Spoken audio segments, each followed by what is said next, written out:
fishing ကတင်အာယုံမှန်အာယုံတင်ဘက်ကနေပြီးတော့ရက်တိနေတဲ့အဒီကအကြောင်းကြီးတွေနဲ့ဖြစ်လာနိုင်တဲ့အချက်တွေကိုကျွန်တော်ဒီနေ့ပြောပြပေးသွားပါပဲဖြစ်ပါတယ်ဒါဆိုရင်တော့ intro လေးပြီးပြန်လဲစတင်ကြပါမယ်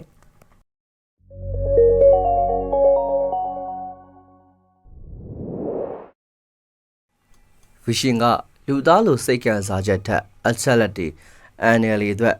ဖြစ်နိုင်ခြေတွေကိုအခြေခံပြီးဆုံးဖြတ်နိုင်တယ်လို့ပါ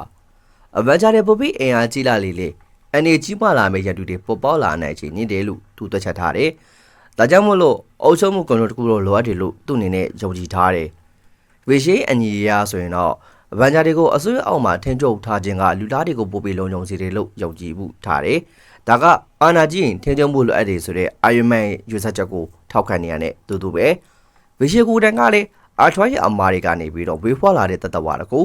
ဒါကြောင့်တိုနီစထရက်ရဲ့အရေးဒီခံစားချက်တွေနဲ့တာဝန်ယူစိတ်တွေကိုမှကပရိအမေရိကတက်ပို့ပြီးနားလည်စီရှိတယ်ဆိုတာကိုမြင်တွေ့ရမယ်နောက်တစ်ချက်ကဝန်တာဝေရှိကဝန်တာကိုအနေနဲ့စိုးရိမ်နေပါတယ်ဝန်တာရဲ့စွမ်းအားတွေကအန်အေဂျီနိုလိုအစိုးရအောက်မှာထင်းတိုင်းသူမပုံလုံးကြလုံးမယ်လို့ထင်ပြီးခဲ့ပါတယ်ဒါကြောင့်ဝန်တာကိုတင်းအရမဘကထားကျင်တာကသူ့ရဲ့အချောင်းလေးတစ်ခုလို့ပြောလို့ရလာပါတယ်ကပရိအမေရိကရဲ့လွတ်လပ်မှုအနေက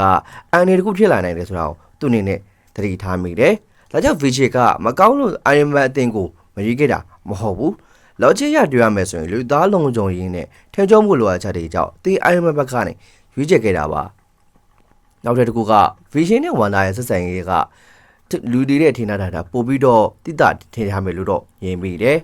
။ Wanda ကိုချစ်လာတဲ့အခါမှာပဲ Vision က logic တစ်ခုတည်းမဟုတ်ဘဲနဲ့လူသားလိုစိတ်ကံစားခြင်းနဲ့ရွေးချယ်မှုတွေကိုပို့ပြီးနားလည်လာခဲ့တယ်။ဒီရဲ့ချက်က Vision နဲ့Scarlet Witch ရဲ့ကြားထဲမှာတော်တော်လေးထိတ်ဆန်းမိမိကိုမြင်တွေ့ရတယ်။နောက်ဆုံးတစ်ချက်ကအနာဂတ်ကိုကြိုနေနိုင်တာပါ။ဘယ်သူမှမနေနေနိုင်တဲ့အနာဂတ်တစ်ခုကိုဗေဂျင်ကကြိုတင်တွေးနေထားတယ်လို့ညင်မိတယ်။တခြားဘယ်သူမှမပြောသေးပေမဲ့လည်းသူ့ရဲ့စိတ်ထဲမှာတော့ညင်ထားတဲ့ပုံကိုပြသနေတယ်။ဒါက Scarlet Witch ရဲ့အာဏာကြီးတစ်ခုပဲဖြစ်နေမလားဆိုတာကတကယ်ကို